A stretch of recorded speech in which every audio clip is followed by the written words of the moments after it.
بسم اللہ الرحمن الرحیم۔ السلام علیکم، آپ دیکھ رہے ہیں الف نیوز اور میں ہوں آپ کے ساتھ ماجد علی۔ شامل کرتے ہیں آج کی ون لائن ہیڈ لائن۔ وزیر اعظم عمران خان کا کہنا ہے کہ دین کے نام پر ظلم کرنے والوں کو نہیں چھوڑا جائے گا۔ سری لنکن مینیجر کی جان بچانے کی کوشش کرنے والے ملک عدنان کے اعزاز میں منعقدہ تقریب سے خطاب کرتے ہوئے وزیر اعظم عمران خان کا کہنا تھا کہ سری لنکن شہری کے قاتلوں کو نہیں چھوڑیں گے۔ انہوں نے کہا ہے کہ ملک عدنان نے سری لنکن شہری کو بچانے کی کوشش کی، ان کی بہادری پر ہمیں فخر ہے، انہیں خراج تحسین پیش کرتے ہیں۔ بھارت کو ایک عظیم طاقت کے طور پر دیکھتے ہیں، روسی صدر ولادیمیر پوٹن۔ بھارت اور روس نے فوجی اور تجارتی تعلقات کو تقویت دینے کے لیے کئی معاہدوں پر دستخط کیے ہیں۔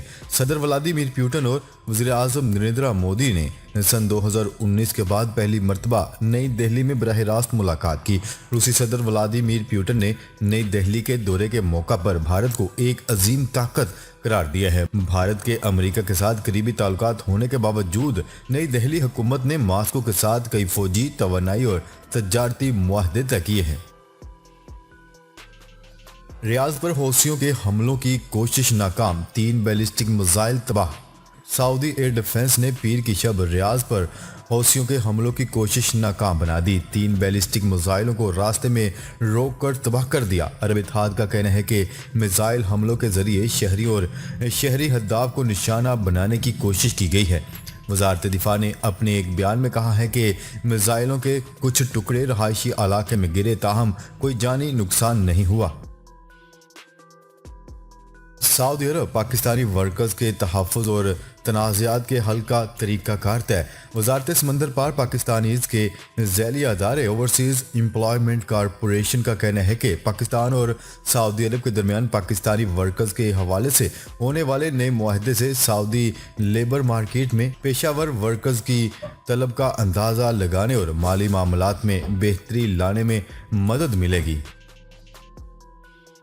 ریاض کو نشانہ بنانے کی حوثی کوشش پر عرب ممالک کی مذمت۔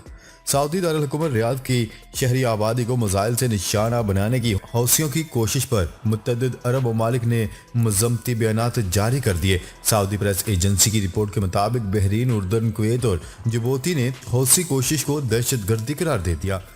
بحرین وزارت خارجہ نے اعلامیہ جاری کرتے ہوئے کہا ہے کہ ہم برادر ملک سعودی عرب کے ساتھ ہیں۔ سعودی عرب کو اپنی سرزمین، شہری آبادی اور تنصیبات کی حفاظت کا مکمل حق ہے۔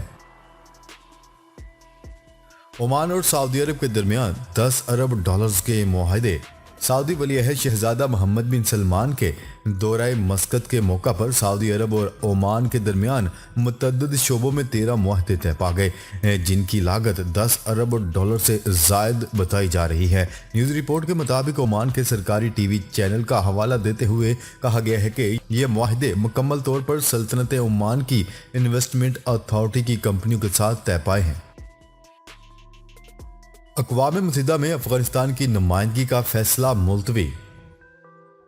اقوام متحدہ کی جنرل اسمبلی نے ایک قرارداد منظور کی ہے جس کے تحت افغان طالبان اور میانمار کی فوجی حکومت کے نمائندوں کو تسلیم کرنے کا معاملہ غیر معینہ مدت کے لیے ملتوی کر دیا گیا۔ غیر ملکی خبرساں ادارے کی رپورٹ کے مطابق امریکہ، روس اور چین سمیت 9 ممالک پر مشتمل اقوام متحدہ کی کمیٹی کے معاہدے پر مشتمل قرارداد کو اقوام متحدہ کے رکن ممالک کے ووٹنگ کے بغیر اتفاق رائے سے منظور کر لیا۔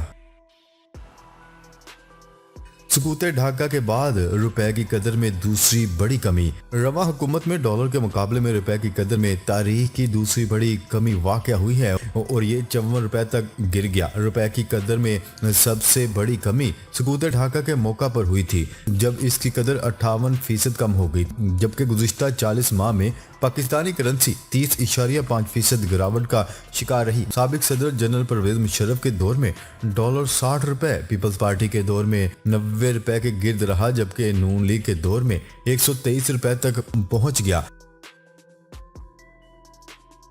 چین کی خلائی گاڑی نے چاند پر پراسرار جھونپڑی دریافت کر لی۔ چین کی خلائی ایجنسی کی ویب سائٹ کی رپورٹ کے مطابق چاند کی سطح پر گشت کرتی خلائی گاڑی نے دور دراز علاقے میں ایک جھونپڑی نما چیز دریافت کی ہے۔ خلائی گاڑی نے جھونپڑی کی تصاویر خلائی ایجنسی کو بھیجی ہیں جس میں چاند کے تاریک حصے میں ایک چکور چیز کو دیکھا جا سکتا ہے۔ ایجنسی کا کہنا ہے کہ اس بارے میں مزید تحقیقات کی جا رہی ہیں۔ ماہرین کا کہنا ہے کہ جھونپڑی سمجھی جانے والی چیز بڑا پتھر یا کسی بڑے پتھر کا ٹکڑا بھی ہو سکتا ہے۔ چین نے 3 سال قبل خلائی گاڑی چاند کے دور دراز اور تاریک حصوں کی معلومات جاننے کے لیے روانہ کی تھی۔ سیالکوٹ واقعہ پر علماء کرام کا جمعے کو یوم مذمت منانے کا اعلان۔ علماء کرام کے وفد نے اسلام آباد میں سری لنکا کے ہائی کمشنر سے ملاقات کی اور سیالکوٹ واقعہ پر اظہار تعزیت کیا۔ معروف عالم دین مفتی تقی عثمانی نے میڈیا سے گفتگو کرتے ہوئے کہا ہے کہ ثانیہ سیالکوٹ نے تمام مکاتب فکر سمیت پورے ملک کو ہلا کر رکھ دیا۔ سری لنکا برادر ملک ہے، توقع ہے اس واقعے سے پاکستان اور سری لنکا کے تعلقات خراب نہیں ہوں گے، جبکہ چیئرمین اسلامی نظریاتی کونسل ڈاکٹر قبلہ ایاز کا کہنا تھا کہ ثانیہ سیالکوٹ میں ملوث افراد کو سخت سے سخت سزا دی جائے گی۔ فرانس میں کرونا وائرس کی نئی قسم اومیکرون نے خطرے کی گھنٹی بجا دی۔ نیوز رپورٹ کے مطابق اومیکرون وائرس کے کیسز کی تعداد 25 ہو گئی۔ فرانسیسی وزیر صحت نے اعلان کیا ہے کہ کلبز 4 ہفتے کے لیے بند رہیں گے۔ وزیر صحت نے آج سے 5 سے 11 سال تک کی عمر کے بچوں کو کورونا ویکسین لگانے کا بھی اعلان کر دیا۔ کراچی والوں کے لیے بجلی مہنگی کر دی گئی۔ نیپرا نے کراچی کے صارفین کے لیے بجلی 3.75 روپے فی یونٹ مہنگی کر دی۔ نیپرا کی جانب سے بجلی کی قیمت میں اضافے کا نوٹیفیکیشن جاری کر دیا گیا۔ نوٹیفیکیشن کے مطابق فیول ایڈجسٹمنٹ کی مد میں بجلی کی قیمت 3.75 فی یونٹ بڑھا دی گئی ہے کہ الیکٹرک کے مطابق بجلی ستمبر کے فیول چارجز ایڈجسٹمنٹ کی مد میں مہنگی کی گئی ہے۔ لاگو کیے گئے چارجز دسمبر کے بلوں میں وصول کیے جائیں گے۔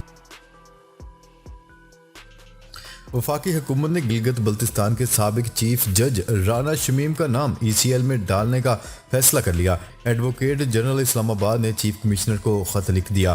خط میں کہا گیا ہے کہ رانا شمیم کے خلاف اسلام آباد ہائی کورٹ میں توہین عدالت کی کارروائی زیر سماعت ہے۔ عدالت رانا شمیم کو شوکاز نوٹس جاری کر چکی۔ خط میں لکھا گیا ہے کہ اگر رانا شمیم بیرون ملک روانہ ہو جاتے ہیں تو عدلیہ کی آزادی پر سنجیدہ سوال اٹھیں گے، اس لیے آئندہ سماعت سے قبل ان کا نام ECL میں ڈالنے کی کارروائی مکمل کی جائے۔ رانا شمیم کے خلاف توہین عدالت کیس کی آئندہ سماعت 13 دسمبر کو ہوگی۔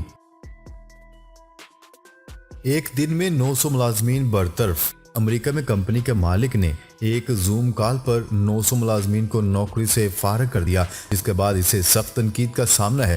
سوشل میڈیا پر صارفین نے اسے سخت عمل اور ایک خوفناک اقدام قرار دے دیا، وہ بھی کرسمس کے موقع پر جب سب شہری اپنی فیملی کے ساتھ خوشیاں منا رہے ہوتے ہیں۔ فرم کے چیف ایگزیکٹو نے زوم کال پر کہا کہ اگر آپ اس کال پر ہیں تو آپ اس بدقسمت گروپ کا حصہ ہیں جنہیں نکالا جا رہا ہے۔ چیف ایگزیکٹو کا مزید کہنا تھا کہ عملے کی کارکردگی، پروڈکشن اور مارکیٹ میں ہونے والی تبدیلیاں بڑے پیمانے پر ملازمین کو فارغ کرنے کی اہم وجہ ہے۔ ملالہ کی امریکی وزیر خارجہ سے ملاقات، افغان خواتین کے حقوق کا معاملہ اٹھایا۔ طالبان کے کابل پر کنٹرول کے بعد افغانستان خواتین کے حقوق کے لیے ملالہ یوسفزئی نے امریکی وزیر خارجہ اینتھنی بلنکن سے خصوصی ملاقات کی، جنہیں ملالہ نے افغانستان میں خواتین اور لڑکیوں کی تعلیم اور ملازمت کے حق کے لیے ضروری اقدامات پر زور دیا۔ نوبیل انعام یافتہ ملالہ نے کہا ہے کہ افغان لڑکیاں اس وقت کالج یونیورسٹی سطح کی تعلیم سے محروم ہیں۔ وہ اس وقت افغان خواتین اور کارکنان کے ساتھ کام کر رہی ہیں اور ان سب کا یہی کہنا ہے کہ ملازمت اور تعلیم ان کا بنیادی حق ہے۔ متحدہ عرب امارات میں دفتری اوقات کار میں کمی۔ متحدہ عرب امارات نے ہفتہ اور اتوار کو باضابطہ طور پر ویکینڈ کے طور پر مان لیا۔ عرب میڈیا کی رپورٹ کے مطابق نئے ویکینڈ کا اطلاق 1 جنوری سے ہوگا۔ متحدہ عرب امارات نے اعلان کیا ہے کہ وہ کام کے اوقات کو 4.5 دن کے کام کے ہفتے میں تبدیل کر رہے ہیں، جس میں جمعہ کی سپہر سے ویکینڈ کا آغاز ہوگا، ہفتہ اور اتوار تک رہے گا۔ متحدہ عرب امارات عرب ممالک کا پہلا ملک ہے جہاں 5 روز کی بجائے 4.5 روز ورکنگ ویک ہوگا۔